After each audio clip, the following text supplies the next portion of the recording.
आज की वीडियो में हम एससीआर एंड एलएनटी सिस्टम के बारे में जानेंगे कि अंदर कौन-कौन से नए सेंसर ऐड हुए हैं, सेंसर में क्या प्रॉब्लम्स आती है एंड उसके वायरिंग डायग्राम के बारे में और एडबी सिस्टम में क्या-क्या जो है नए-नए सेंसर्स है, क्लस्टर में क्या कौन-सी लाइटें नई ऐड हुई है। सो आज की वीडियो में बहुत ही मज़ा आने वाला है, तो वीडियो को लास्ट तक ज़रूर देखना। आज की वीडियो में मैं एक्सप्लेन करूंगा जो हमारी बड़ा दोस्त OBD2 है, जो कि बॉश सिस्टम फ्यूल सिस्टम आता है बॉश का। तो अब बात आती है कि OBD2 क्या चीज़ होता है। अब बहुत से लोगों के मन में ये सवाल आता होगा कि OBD1 और OBD2 में क्या डिफरेंस है एंड OBD2 का मतलब क्या होता है। सो इस चार्ट के थ्रू मैं आपको समझाना चाहूँगा कि OBD2 क्या होता है। अब 2013 से लेकर के 2020-21 तक जो भी हमारी गाड़ियाँ आती थी उसमें जो सिस्टम होता था वो OBD1 होता था एंड 1 अप्रैल 2023 के बाद जो गाड़ियाँ हमारी निकली है उसमें OBD2 सिस्टम है। अब OBD का मतलब होता है ऑन बोर्ड डायग्नोसिस सिस्टम। अब इसमें जो है डिफरेंस क्या है, एक तो हमारा जो OBD2 होता है वो बॉश सिस्टम है एंड उसमें SCR सिस्टम आता है। अब ये OBD2 सिस्टम लाया गया है हमारे ये जो नॉक्स निकलती है साइलेंसर के पीछे से, जो हमारा पॉल्यूशन होता है उसको कम करने के लिए होता है OBD2 सिस्टम। ये जो अब आप चार्ट देख रहे हो, ये गाड़ी लॉन्च होने से पहले जो हमारी टेस्टिंग होती है, जो हमारी पॉल्यूशन की जो टेस्टिंग होती है रीजनरेशन वगैरह की, वो टेस्टिंग करते वक्त जो है क्या क्या चीज़ें अंदर कनेक्ट करते हैं उसका जो है पूरा चार्ट आपको दिया गया है। सो इस तरह से कुछ इसमें रीजनरेशन किया जाता है। अब सभी गाड़ियों में सेम सिस्टम नहीं होती है, 4 व्हील में अलग होती है, जो हमारे बड़ा दोस्त वगैरह है दोस्त है उसमें अलग सिस्टम होती है, अलग अलग स्पीड के मुताबिक इसमें जो है रीजनरेशन किया जाता है। तो वो भी आप इस चार्ट के थ्रू आप देख सकते हैं। अब OBD1 और OBD2 जो है गाड़ी लॉन्च हो गई है। अब इसमें OBD1 एंड OBD2 सभी मॉडल में है, लेकिन OBD2 जो है वो हमारी एक मॉडल इसमें नहीं है, जो हमारा पुराना वाला आता था फिनिक्स करके, उसमें जो है OBD2 सिस्टम नहीं है, उसमें OBD1 ही है। अब बात आती है कि हम पहचानेंगे कैसे कि OBD1 कौन सा है एंड OBD2 कौन सा है। सो सिंपल सा एक डिफरेंस आता है कि साइलेंसर हमारा सेम ही रहेगा, लेकिन कुछ चेंजेस अंदर किए गए हैं। जैसे कि हमारा OBD2 सिस्टम जो है उसमें 105 kg का हमारा LNT है, ठीक है, एंड OBD1 है उसमें 90 kg का LNT है। वो जो हमारी फ़िल्टर करने की जो ताकत होती है वो OBD2 सिस्टम में थोड़ी ज़्यादा है। एंड अगर इससे भी नहीं पता चल रहा है तो OBD2 में आप देखो तो इसमें PCR लगा हुआ होता है, जो कि आप देख पा रहे होंगे लास्ट में PCR एक लगा हुआ है एंड OBD1 में जो है PCR नहीं होता। तो इसके थ्रू भी आप पता कर सकते हो कि OBD2 कौन सा है और OBD1 कौन सी गाड़ी है। अब बात करते हैं हम इसकी जो कुछ ब्रांडिंग की हुई होती है। जैसे कि साइलेंसर पे आप देखोगे तो बड़ा दोस्त का साइलेंसर होगा तो उसमें लिखा हुआ होगा कि बड़ा दोस्त का है, एंड इसमें जो है एक्सेल में थोड़ा फ़र्क दिया है पीछे, जो कि RAR 4.44 ऐसा करके लिखा हुआ होगा। एंड ये जो है लेबर जो हमारा होता है वो मीटर प्लेट में भी शो हो रहा होता है, मीटर प्लेट में भी एक स्टिकर होता है उसमें लगा हुआ होता है। ये तुम्हारे हेल्प करेगा जब आप फ्लैशिंग वगैरह करोगे, तब ये आपकी हेल्प करेगा। अब साइलेंसर में भी कुछ चेंजेस है, जैसे कि आप ये साइलेंसर की आउटलेट वाली जो हमारे पाइप देखो तो उसमें एक ही माउंटिंग होता था 2020 में, लेकिन 2023 में जो इसमें PCR दिया हुआ है तो इसमें रबर का माउंटिंग एक और दिया हुआ है। सो इस पिक्चर में भी आप देख पा रहे होंगे कि इसमें एक रबर है एंड लास्ट में जो है PCR लगा हुआ है। सो PCR के थ्रू आप आसानी से पता कर सकते हो कि ये OBD2 सिस्टम है। अब ये जो पिक्चर है ये मैंने आगे आपको बता दिया कि 2020 में जो है इसमें बड़ा दोस्त लेबल जो हमारा होता है वो नहीं लगा हुआ, एंड 2023 में जो है हमारा लेबल लगा हुआ होता है। एंड वो जो लेबल लगा हुआ होता है यानी बड़ा दोस्त जिस भी साइलेंसर में लगा हुआ होगा एंड वो अगर बीच में से नहीं खुल रहा होगा वो 105 kg वाला होगा। सो इसका खास ध्यान रखना। एंड PCR के बारे में अब भी पता नहीं चल रहा, तो इस पिक्चर में क्लियरली शो हो रहा है कि PCR क्या चीज़ होती है। अब जैसा कि मैंने आगे आपको बताया कि इसकी जो हमारा पीछे का व्हील होता है, जो हमारा डिप्रेशन होता है, उसमें क्या चेंजेस है, तो इसमें एक छोटा सा चेंज किया गया है कि 4.1 आता था पहले, इसका जो है रेशियो 4.1 आता था, अब 4.44 आता है। यानी पीछे डिप्रेशन में भी कुछ जो है इसमें चेंजेस किए हुए हैं। अब डिप्रेशन में चेंजेस है तो इसका जो क्लस्टर होता है उसमें जो स्टिकर होता है उसमें एक खास तरीके से लिखा हुआ होता है कि 4.1 RAR एंड 4.44 RAR इस टाइप से कुछ जो है स्टिकर आएगा एंड उसमें लिखा हुआ होगा कि भाई BS6 का है एंड इसमें ये चीज़ें हैं। सो आप जो है स्टिकर की हेल्प से भी आप पता लगा सकते हो कि ये 2023 है या 2020 का है मॉडल। अब मेन बात पे आते हैं कि इसमें SCR एंड LNT सिस्टम होता है क्या है। अब LNT सिस्टम का कुछ साइलेंसर कुछ इस टाइप से होता है जो आप लेफ्ट हैंड साइड देख पा रहे होंगे एंड राइट हैंड साइड पे जो है हमारा वो SCR सिस्टम है। LNT और SCR में साइलेंसर में बहुत ही बड़ा डिफरेंस है। SCR सिस्टम में जो होता है हमारा एडब्ल्यू सिस्टम आता है एंड LNT सिस्टम में एडब्ल्यू सिस्टम नहीं होता। जो हमारा LNT सिस्टम होता है वो सिंपल से फ़िल्टर करेगा एंड वो अगर चॉक होगा तो हमें रीजनरेशन करना होगा एंड उसमें जो पॉल्यूशन की जो हमारा फ़िल्टर होता है, जो हमारा पॉल्यूशन होता है वो भी इतना ख़ास जो है कभी कम नहीं होता। लेकिन SCR सिस्टम में एडब्ल्यू के साथ रिएक्शन होके जो हमारा पॉल्यूशन होगा वो काफ़ी ज़्यादा कम हो जाएगा। अब SCR एंड LNT सिस्टम में कुछ सेंसर जो है सेम ही आएंगे, जैसे कि डेल्टा प्रेशर सेंसर हो गया एंड टेम्परेचर सेंसर हो गया। ये कुछ जो है सेंसर सेम ही होंगे, लेकिन कुछ सेंसर जो है SCR में कुछ ज़्यादा ही एड ऑन किए गए हैं, जैसे कि PM सेंसर है एंड इंजेक्टर है वगैरह, बहुत सी ऐसी चीज़ें हैं जो इसमें ऐड ऑन की गई है। इस पिक्चर में आप क्लियरली देख पा रहे होंगे कि हमारे कूलेंट की भी 2 पाइपें दी गई है। फिर ऊपर का जो हमारा यूनिट होता है उसको DOC बोलते हैं, नीचे का जो यूनिट होता है उसमें DPF बोलते हैं एंड और भी बहुत सी है, जैसे कि यूरिया टैंक इंजेक्टर भी दिया हुआ है, एडब्ल्यू इंजेक्टर है, फिर नॉक्स सेंसर इसमें दिया हुआ है, PM सेंसर दिया हुआ है, कुछ रबर्स भी दिए हुए हैं, फिर डेल्टा प्रेशर सेंसर भी है एंड और भी बहुत सी चीज़ें हैं। इसमें बेसिकली क्या होता है कि नॉक्स सेंसर 2 होते हैं, टेम्परेचर सेंसर भी 2-3 होते हैं एंड PM सेंसर एक ही होता है। सो इन सब चीज़ों का आपको ध्यान रखना है, जब भी कोड आएगा तो ये सब चीज़ें चेक करनी होती है। अब PM sensor and NOx sensor जो है पास में ही लगे हुए होते हैं, तो आपको ध्यान रखना है कि जो हमारा PM सेंसर होता है वो कुछ इस टाइप से दिखेगा अंदर से। PM का मतलब होता है पर्टिकुलर मैट्रिक सेंसर, ठीक है, एंड नॉक्स का तो आपको पता ही है कि नॉक्स सेंस करेगा तो नॉक्स सेंसर ही क्या। अब लास्ट में जो लगा हुआ है वो नॉक्स सेंसर है एंड लास्ट से पहले जो लगा हुआ होता है वो हमारा PM सेंसर होता है। सो PM सेंसर एक ही रहेगा। नॉक्स सेंसर 2 होंगे, एक साइलेंसर के जो हमारा साइलेंसर जहाँ से स्टार्ट होता है वहाँ पे एक लगा हुआ होता है एंड एक जो है साइलेंसर जहाँ ख़त्म होता है वहाँ पर एक लगा हुआ होता है। अब OBD2 सिस्टम CNG में भी है एंड कौन सी गाड़ियों में वो ऊपर शो भी हो रही है आपको कि कौन सी गाड़ी जो है CNG निकलने वाली है एंड उसमें OBD2 सिस्टम आने वाला है। अब OBD2 सिस्टम में भी साइलेंसर में जो है चेंजेस किए हुए हैं, जैसे कि OBD1 जो होती है हमारी BS6 उसमें 100 kg का जो हमारा साइलेंसर होता है एंड OBD2 में 120 kg का होता है। तो ये सिंपल सा डिफरेंस है। सो इसके बारे में ज़्यादा हम बात नहीं करेंगे, चलते आगे। एंड ये जो आप पिक्चर देख पा रहे हो ये हमारा ZT30 जो हमारी ECM आता है वो उसमें कुछ जो है जो भी चेंजेस किए गए हैं वो सब के बारे में इंफॉर्मेशन है। सो आप वीडियो पॉज करके आप इसे पढ़ भी सकते हो, लेकिन इसमें भी कुछ खास चेंजेस है नहीं। सो हम आगे चलते हैं। एंड अभी भी कुछ लोगों के मन में ये जो है कन्फ्यूजन होता है कि PM एंड नॉक्स में क्या फ़र्क है। तो ऊपर की तरफ आप जो रेड सर्कल में आप देख पा रहे होंगे वो नॉक्स सेंसर है एंड नीचे की तरफ में जो रेड सर्कल है वो हमारा PM सेंसर। PM सेंसर हमेशा कोई भी गाड़ी हो लास्ट में ही लगा हुआ होगा।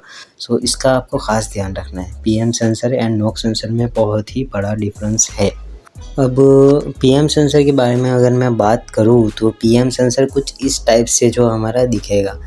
PM सेंसर को चेक करने का तरीका भी मैं आगे आपको बताऊंगा, लेकिन सबसे पहले आप इसे ध्यान से देख लीजिए कि PM सेंसर किस टाइप से दिखेगा एंड इसके अंदर का मेटल कुछ इस टाइप से होता है एंड आप जो है चेक भी कर पाओगे बहुत ही आसान तरीके से। अब इसके वायरिंग डायग्राम के बारे में कुछ बात कर लेते हैं। तो पिन नंबर 1 जो होता है हमारा ग्राउंड होता है, पिन नंबर 2 हमारा कैन लो होता है, जो कि कैन लो में अप्रोक्स आएंगे 1.5 से लेके 2.5 तक वोल्टेज एंड पिन नंबर 3 में आएंगे कैन हाई, तो इसमें आएगा 2.5 से लेके 3.5 के आसपास एंड पिन नंबर 4 होती है हमारे वो जो बैटरी पॉजिटिव आता है वही आएगा। सो डायग्राम काफ़ी सिंपल है, आप वायरिंग इस टाइप से कुछ चेक कर पाओगे। एंड अब बात करते हैं नॉक्स सेंसर के बारे में। नॉक्स सेंसर कुछ इस टाइप से दिखता है जो कि PM सेंसर से काफ़ी अलग दिखता है। अभी इसकी भी वायरिंग डायग्राम के बारे में हम बात करते हैं। सो वायरिंग डायग्राम भी काफ़ी सिंपल है, जैसे कि इसके पिन नंबर 1 होती है उसमें बैटरी के जो वोल्टेज आएंगे वो, एंड पिन नंबर 2 में ग्राउंड आएगा, पिन नंबर 3 में हमारा कैन लो, पिन नंबर 4 में can high, and pin number 5 में भी जो कैन आईडी होती है उसके कुछ वोल्टेज आएंगे। तो ये इसकी भी वायरिंग जो है कि आप देख पाओगे तो काफ़ी ज़्यादा सिंपल ही है, कोई हार्ड है। एंड अब बात करते हैं जो हमारा वार्निंग लैम्प्स है वो कितने क्या है, कौन से नए ऐड ऑन हुए हैं, एंड DPF रीजनरेशन स्ट्रेटेजी इसकी क्या है उसके बारे में बात करते हैं। सो आप इस पिक्चर में आप क्लियरली देख पा रहे होंगे कि जो हमारी मीटर प्लेट होती है उसमें 2 से 3 लाइट नई ऐड हुई है, जो कि सबसे पहले तो हमारी DPF की जो लो लेवल है यानी एडब्ल्यू जो लो लेवल है उसका एक वार्निंग लैंप है, एंड एडब्ल्यू की क्वालिटी का एक वार्निंग लैंप है, बाकी सब लाइटें सेम। सो अब बात करते हैं रीजनरेशन के जो हमारे पार्टीशन है वो किन किन भागों में हमारे जो रीजनरेशन होता है। तो 4 टाइप से रीजनरेशन होता है। सबसे वो होता है, पहले होता है हमारा पैसिव रीजनरेशन, फिर होता है हमारा दूसरे नंबर में ऑटो रीजनरेशन, तीसरे नंबर में होता है हमारा मैनुअल रीजनरेशन, एंड चौथे नंबर पे होता है हमारा सर्विस रीजनरेशन। अब बात करते हैं कि रीजनरेशन कौन से हालात में जो है हमारा होगा। अब 3 kg से लेके 20 kg तक हमारा जब सूट मास पहुंच जाएगा तो हमारा ऑटोमेटिक रीजनरेशन होता रहेगा, एंड अगर 24 तक हमारा जो सूट मास पहुंचेगा यानी 120% तक होगा तो हमारा जो DPF जो लैंप होगा वो हमारा ऑन हो जाएगा, एंड मैनुअल रीजनरेशन तब होगा, उस पोजीशन में मैनुअल रीजनरेशन होगा। जो मैनुअल रीजनरेशन क्या होता है कि हमारा जो स्विच से होता है रीजनरेशन उसको मैनुअल कहते हैं, वो रीजनरेशन होगा। एंड अगर उससे भी नहीं हुआ एंड हमारा सूट मास हाई है यानी 27% तक है एंड लैम्प जो ब्लिंक कर रहा है तो हमारा सर्विस रीजनरेशन होगा। सर्विस का मीन्स होता है कि हमारा जो स्कैनर होगा उसमें जो फंक्शन दिया होता है उसमें दिया होता है एक सर्विस रीजनरेशन का ऑप्शन होता है, उससे हमारा रीजनरेशन हो जाएगा। एंड अगर उससे भी नहीं हो रहा है यानी 31% तक है एंड लाइट अभी ब्लिंक कर रही है तो हमारा साइलेंसर खोल के साफ़ करना होगा, वो काफ़ी डिफ़िकल्ट होता है। उसके बारे में मैंने अलग से वीडियो भी बनाया, आपको जो थंबनेल शो भी हो रहा होगा तो आप वो वीडियो भी जा कर के देख। बात करते हैं कि रीजनरेशन करते वक्त जो कि हमारे कुछ कंडीशन होती है वो फॉलो करनी होती है। तो सबसे पहला होता है कि हमारा DPF लैम्प जो है वो कम से कम ऑन तो रहना ही चाहिए, क्योंकि ऑन कंडीशन में 20 से लेकर 27 kg तक हमारा सूट होता है। सो जब भी ऑन होगा तो ये जो है एक वैल्यू आपको मगज़ में रखनी है कि 20 से 27 kg तक हमारा सूट होगा। एंड दूसरी कंडीशन जो हमारा होती है वो होती है कि 80 डिग्री तक हमारी गाड़ी का टेम्परेचर होना चाहिए। तीसरा होता है कि हमारे पार्किंग ब्रेक जो होती है वो अप्लाई होनी चाहिए, ठीक है। एंड और भी बहुत सी चीज़ें हैं जैसे कि हमारा ब्रेक एंड क्लच पे पैर नहीं होना चाहिए, एंड हमारा टेम्परेचर जो लैंप होता है वो ऑन नहीं होना चाहिए। फिर गाड़ी की RPM 2000 तक नहीं होनी चाहिए, अगर जो कि 2000 अगर बढ़ भी जाती है तो ये ऑटोमेटिकली होगा। एंड चौथी जो होती है कि एक टाइम दिया हुआ होता है कि 30 से 35 मिनट तक जो है हमारा रीजनरेशन होगा वो चालू रहेगा। सो आपको ध्यान नहीं देना है क्योंकि 30 से 35 मिनट तो बहुत कम है, इससे भी ज़्यादा कभी कभार तो टाइम हो जाता है। सो 30 से 35 मिनट आपको एक मगज़ में रखना है कि भाई 30 से 35 मिनट तक तो हमारा रीजनरेशन होगा ही। अब बात करते हैं सप्लाई मॉड्यूल के बारे में। जो हमारा सप्लाई मॉड्यूल होता है वो 5.3 होता है। अब मॉड्यूल में भी काफ़ी ज़्यादा चेंजेस भी होते हैं, जैसे 5.2 एंड 5.3 2 मॉड्यूल होते हैं। तो हमारा जो है 5.3 मॉड्यूल है, एंड 5.3 मॉड्यूल जो होता है वो हमारा रेडार सिस्टम पे काम करता है। जो हमारा लेवल जो हमारा एडब्ल्यू का बताता है वो कुछ रेडार सिस्टम वगैरह का होता है, जैसे कि हमारे जो पहले के ज़माने में जो सबमरीन्स होती थी उसमें जैसे कि रेडार सिस्टम आता था, उस टाइप से कुछ इसमें सिस्टम है जो हमारा एडब्ल्यू लेवल दिखाता है। एंड अगर आपको मैं और अच्छी तरीके से समझाऊँ तो इस पिक्चर में आपको क्लियरली शो हो रहा है कि इसमें कौन कौन सी चीज़ें हैं। अगर आप इसको खोलते हो तो अंदर जो कि फ़िल्टर कहाँ पर है, इसका LQT सेंसर कहाँ पे है। अब LQT सेंसर जो होता है हमारा एडब्ल्यू की क्वालिटी जो हमारा नापते हैं वो उसी सेंसर से होता है, LQT सेंसर से। एंड इसमें जो है वो सेंसर जो होता है उसकी वैल्यू भी हमारी लाइव डेटा में जो कि शो हो रही होती है, जो कि 33.5 के आसपास रहती है। अगर उतनी नहीं है या उससे ज़्यादा है, उससे कम है, तो हमारा एडब्ल्यू की क्वालिटी की लाइट आ जाएगी। एंड आपको और भी अच्छी तरीके से समझना है कि हमारा सप्लाई मॉड्यूल कैसे काम करता है तो आप इस पिक्चर में आप देख पा रहे होंगे कि सप्लाई मॉड्यूल किस टाइप से काम करता है, एंड गाइड कैसे होता है, हमारा ECM गाइड कैसे करता है, एंड इंजेक्टर कनेक्टर स्प्रे कैसे होता है, तो आप इस पिक्चर में क्लियरली देख पा रहे हैं। अब सप्लाई मॉड्यूल में जो कि 5 पिन का एक कनेक्टर होता है एंड एक 7 पिन का कनेक्टर होता है। तो 5 पिन वाला जो कनेक्टर होता है वो होता है हमारा लेवल एंड टेम्परेचर सेंसर का कनेक्टर होता है, जो कि हमारा लेवल एंड टेम्परेचर सेंसर के जो वायर होते हैं वो यहाँ से होके जाते हैं। एंड आपको उसके कनेक्शन भी आप कुछ देख पा रहे होंगे कि भाई किस टाइप से इसमें कनेक्शन होते हैं, किस वायर में सिग्नल आएगा, किस वायर में सप्लाई आएगा, किस वायर में अर्थ आएगा, तो वो सब आप इस पिक्चर के तहत देख पा रहे हैं। एंड ये जो कनेक्टर है ये हमारा 7 पिन का है, जो कि हमारा पंप का कनेक्टर है। पंप के जो भी वायर होंगे वो इस कनेक्टर में से होके जाएंगे। सो आप इसका भी डायग्राम देख। अब बात करते हैं DAF की क्वांटिटी एंड क्वालिटी के बारे में। अब DAF लो लेवल सॉल्यूशन क्या है, तो DAF की जो हमारी लाइट आएगी तो इसमें कुछ कोड्स भी होंगे। वो कोड DTC आप देख पा रहे होंगे कि क्या क्या DTC है। एंड जब भी कोड आएगा एडब्ल्यू लेवल का, तो हमारा एडब्ल्यू की लेवल की जो लाइट होगी वो ऑन रहेगी या तो ब्लिंक करेगी, ऐसा ही कुछ होगा। एंड उसको रीसेट कैसे करते हैं वो मैं आपको बताता हूँ। सो इसको रीसेट करने के लिए आपको स्कैन टूल कनेक्ट करना है एंड एडजस्टमेंट पैरामीटर्स में जाना है, फिर जाना है ग्रुप 3 में एंड वहाँ पे एक ऑप्शन होगा कि ABS urea tank level reset. अब उसको आप जब एंटर करोगे तो अंदर वैल्यू आपको देनी होगी 0 से लेके 255 तक। आपको कोई भी वैल्यू आप डाल सकते हो। वो वैल्यू डालने के बाद आपको राइट करना है, जो हमारा एंटर दबाना है। एंड एंटर दबाने के बाद 2-3 बारी चाबी ऑन ऑफ करनी है एंड गाड़ी को 2 से 3 किलोमीटर तक रनिंग करना है। तो आपकी जो लेवल की जो लाइट आ रही होगी वो हमारी रीसेट हो जाएगी। अब इसमें कुछ कंडीशन होती है कि हमारा DAF जो होता है, हमारा यूरिया जो होता है वो अंदर फिल होना चाहिए।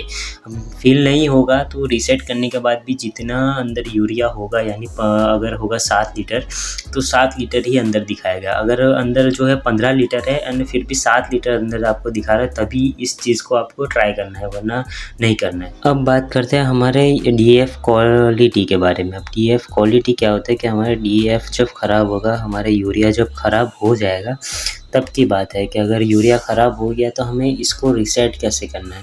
तो रीसेट करना काफ़ी सिंपल है। सबसे पहले आपको जाना है एडजस्टमेंट पैरामीटर्स में, फिर जाना है ग्रुप 4 में एंड कंसंट्रेशन एडेप्शन में जाना है एंड वहाँ पे एंटर दबा कर आपको 0 से लेके 1 तक की आप कोई भी वैल्यू अंदर डाल सकते हो एंड फिर एंटर दबाना है, तो आपकी क्वालिटी रीसेट हो जाएगी। एंड अब बात करते हैं कि अगर आप जो है रास्ते में हो एंड अगर आपके पास ये कुछ कोड्स आ रहे हैं एंड यहाँ पर आपकी क्वालिटी या क्वांटिटी की में से कोई भी लाइट ऑन है या हमारा चेक इंजन लैंप ऑन है, तब आपको क्या करना है कि जब आपका गाड़ी में एडब्ल्यू ख़राब हो या एडब्ल्यू की लेवल कम हो, तो आपको कैसे गाड़ी वर्कशॉप तक लेके आनी है, तो उसका भी एक रीसेट फंक्शन है। सो उसको करने के लिए हमें सिंपल से जाना होगा एडजस्टमेंट पैरामीटर्स में, फिर जाना होगा हमारा ग्रुप 3 में एंड माइलेज इज़ लो और रीसेट 0 करके एक ऑप्शन दिया होगा, उसमें जाना है, एंटर दबाना है। 0 से लेकर 1 तक आप कोई भी वैल्यू डाल सकते हो।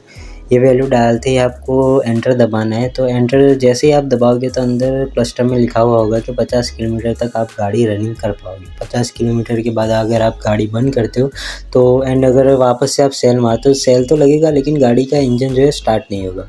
सो ये कुछ दिक्कत आएगी। तो ये कंपनी ने बहुत ही अच्छा दिया हुआ है कि अगर आप रास्ते में हो एंड अगर आपको गाड़ी वर्कशॉप तक लेकर भी जानी है तो आप ऐसे 50-50 किलोमीटर तक आप जो है रीसेट कर करके ला सकते हो। एंड न्यू गाड़ी लॉन्च हुई है तो न्यू DTC भी आएंगे, तो ये कुछ DTCs है अंदर। आप जो है इसका स्क्रीनशॉट ले सकते हो। आप जब भी DTC कुछ आए तो आपको ये चीज़ें आपको चेक करनी है। सो आज की वीडियो में इतना ही। कैसा लगा आज का वीडियो? आज का वीडियो ट्रेनिंग के ऊपर था एंड ऐसे ही और वीडियोस आपको देखने हैं तो स्क्रीन पे दिए वीडियो को क्लिक करें। मैं आपसे वहीं मिलूँगा। बाय।